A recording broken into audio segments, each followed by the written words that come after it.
This is the house I grew up in and the house I started skating in. This is the curb, my first curb I ever waxed, and you can still see it has a little bit of the outline on it. But I sat out here and I would cream it, cream it, cream it. 50-50s, 5-0s, nose slides.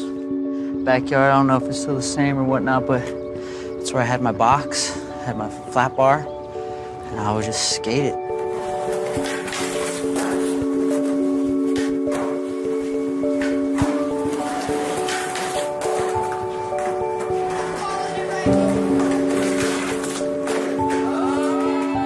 Today we're just cruising the neighborhood that I grew up in, going to all the spots that I grew up skateboarding, and just kind of taking a walk down memory lane. It's just like yesterday. I can't believe it's been so long.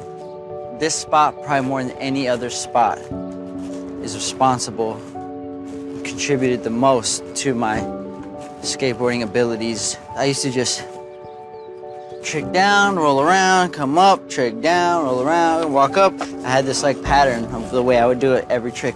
Trick, go around that pole right there, swing around, walk up this curb, come up here, right hand, walk up, go back, come back, and I would skate here every single day.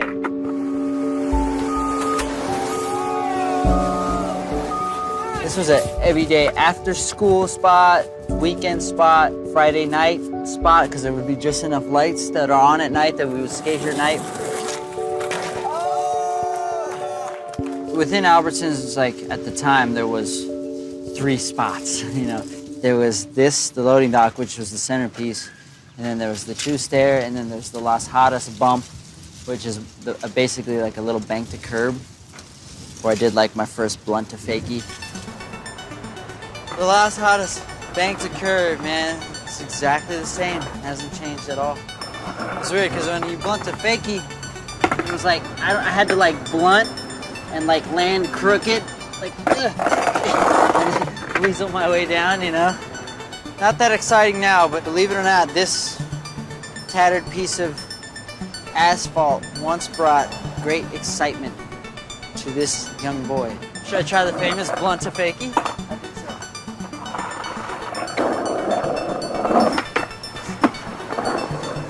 I just stepped it up.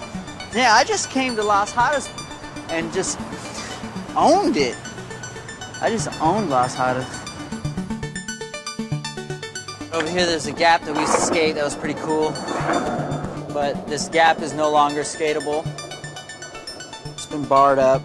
It's not even here anymore. Like they didn't just bar it up, it's gone. This used to be a curb that ended here, and then it came up to a little bit of a higher curb here, like a curb on top of that curb. So it was a long, flat gap. And now it's not even here at all. So there goes the neighborhood. This is a place where I did my first handrail, and they were called gold rails. And ironically, we come here now and they're silver. They changed the rails, but they still look exactly the way they were. The second one from the left was the first board side and crooked grind I ever did on a rail.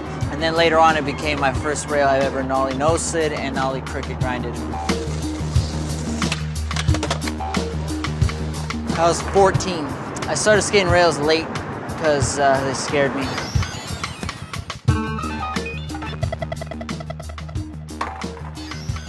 It's my first time seeing this like this. I wonder when they did it. It's still pretty new. The chain looks new. It's pretty depressing. The last trick I filmed here was the nollie crook front foot flip out. But I filmed many things. I had a plan B ad, switch foot back tail, switch backside flip. I had a switch backside 5-0, switch heel flip out. And you see spots get, you know, stopped up all the time, but this one just is a little more sentimental because this ledge has literally been a part of my entire skateboarding life from the very beginning till present day. And now I'll probably never come back here again, which is weird. Well, that's pretty much it. That's pretty much the spots I grew up skating. I always like to come back and check them out every so often and bring back that nostalgia, bring back that magical feeling I had when I was like, you know, 12, 13. It's a bummer that a couple of them are gone. It's just crazy to me when I come back to places like this, it makes me realize how far I've come, and it's so weird. It just started behind like behind a supermarket. So, all right, I'm gonna get back to skating.